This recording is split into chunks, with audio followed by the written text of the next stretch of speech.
బికనీర్ రెండవ భాగము. అనూప్ మనార్ యొక్క లక్కపనితో కూడిన రెండింటిలో ఒకటి లాల్ ప్రవేశద్వారం గుండా వెళ్ళగలదు. బాకువిల్ దానిలో నిర్మించబడినవి మరియు సింహం ఆకారపు హ్యాండిల్స్తో కూడిన కత్తులు.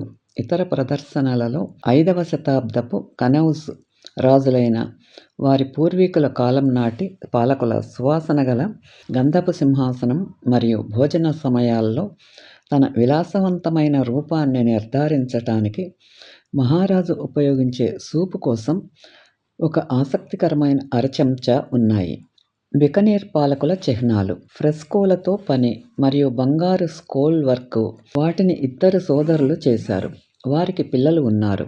వారి కోసం కళాఖండాలు నిర్మిస్తారు. నగర కేంద్రంలోని లాల్ఘట్ పాలక్ గోడల నగరం, వాల్డ్ సిటీ. ఎంజీ రోడ్డు పశ్చిమ చివరలో ప్రతిరోజు దుకాణాలు కోటే గేట్ గుండా ప్రవేశించి పాత గోడల నగరంలో బజారు ఉంది. ఇక్కడ రగ్గులు మరియు తివాచీలు, ఒంటి చర్మంతో పెయింట్ చేసిన లాన్ షేడ్లు మరియు బికానీర్ శైలిలో అందమైన సూక్ష్మ చిత్రాలు వంటి అద్భుతమైన స్థానిక హస్తకళలు కనిపిస్తాయి.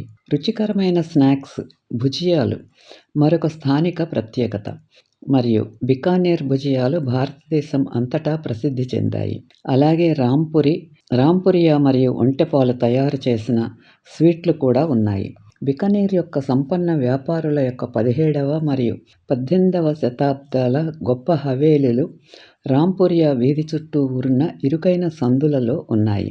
అత్యంత అలంకరించబడిన వాటిలో 2 మ్యూజియంలు. కొఠారీ హవేలీలు మునుపటిది ఇప్పుడు ఒక ఆహ్లాదకరమైన వారసత్వ హోటల్. వాల్ సిటీ యొక్క నైరుతి మూలలో 16వ శతాబ్దం ప్రారంభం నాటి 2 జైన దేవాలయాలు ఉన్నాయి.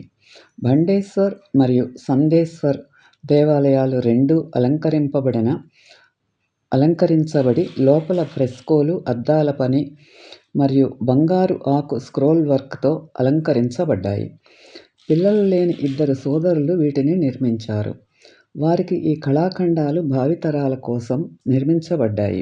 మ్యూజియం లాల్ఘట్ ప్యాలెస్ గోడలతో కూడిన పట్టణంలో ఉంది. ఇది జాలీలు, స్తంభాలు మరియు ఇసుకరాయితో కూడిన కోలాహలము 190ల మధ్య స్వింటన్ జూకో శైలిలో రూపొందించబడింది. ఇది రాజపుట్ మరియు యూరోపియన్లతో కలిసి విలక్షణమైన పునర్నిర్మాణం నవ్వియూ హోటల్గా మారింది. దోహ్వాద్ మరియు హార్ 1 పీస్ థిస్ చెక్కబడ్డాయి. వాటిని పిల్లలతో ప్రేమలో పడే టన్నుల మంది హైదర్లు నిర్మించారు, వీటిని సంగ్రహించారు. బికనీర్ పాలకుల ఆయుధాల ఖర్చు century the king's masterpiece for భావితరాల రాధేష్, ఫూన్ ఫర్ అహరాజు టు పంత్ ప్రిజిన్, లాల్ఘర్ ప్యాలెస్. రోజు స్థానికులలో ప్రవేశించారు. నోఫ్ ఓటీ సెంటర్ మ్యూజియం లాల్ఘట్ ప్యాలెస్ గోడల పట్టణం వెలుపల విలక్షణమైన ఎర్రటి గులాబీ స్థానిక ఇసుకరాయితో చెక్కబడిన ఫ్రెజ్లు, జాలీలు, స్తంభాలు మరియు తోరణాలతో కూడిన విశాలమైన కోలాహలం. దీని ఫలితంగా బికనీర్ను రెడ్ సిటీ అని పిలుస్తారు. 1902 మరియు 1926 మధ్య నిర్మించబడిన దీనిని సర్ శామ్యూల్ స్వింటన్ జాకబ్ సాంప్రదాయ రాజ్పుట్ మరియు పునరుజ్జీవోద్యమం యూరోపియన్ లక్షణాలను లోపల ఆర్ట్ నోయువే అలంకరణతో మిళితం చేసి శైలిలో రూపొందించారు. దానిలో కొంత భాగాన్ని హోటల్గా మార్చారు.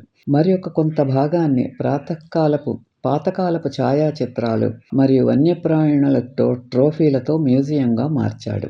లాల్ఘట్ ప్యాలెస్ మ్యూజియం మరియు అందమైన తోటలు సందర్శకులకు తెరిచి ఉన్నాయి. ఒంటెల పెంపకం ఫారోస్ కర్ణీమాత ఆలయంలో ఎలుకలకు పాలు తినిపిస్తున్న భక్తులుంటారు. జోధ్పూర్ జిల్లా బికనీర్ నుండి 150 కిలోమీటర్లు దక్షిణాన ఈ పెద్ద పట్టణం 4 కిలోమీటర్ల దూరంలో ఉన్న అందమైన కిచాన్ కుగ్రామం సందర్శకులను ఆకర్షిస్తుంది. కిచాన్ సెప్టెంబర్ మరియు మార్చి మధ్య దాని సరస్సు చుట్టూ గుమికూడే డెమోయిసెలే క్రేన్లకు ప్రసిద్ధి చెందింది. శీతాకాలం కోసం మంగోలియన్ స్టెప్పీల నుండి పక్షులు ఇక్కడికి వలస వస్తాయి. ప్రతిరోజు గ్రామస్తులు పక్షుల కోసం పొలాలలో ధాన్యం చల్లుతారు. ఫలితంగా ఇక్కడికి వచ్చే క్రేన్ల సంఖ్య సంవత్సరాలుగా గణనీయంగా పెరిగింది. చివరి లెక్క ప్రకారం 7000 క్రేన్లు శీతాకాలం కిచాన్లో గడిపాయి. ఈ వీడియో మీకు నచ్చితే లైక్ చేసి, షేర్ చేసి, సబ్స్క్రైబ్ చేయండి.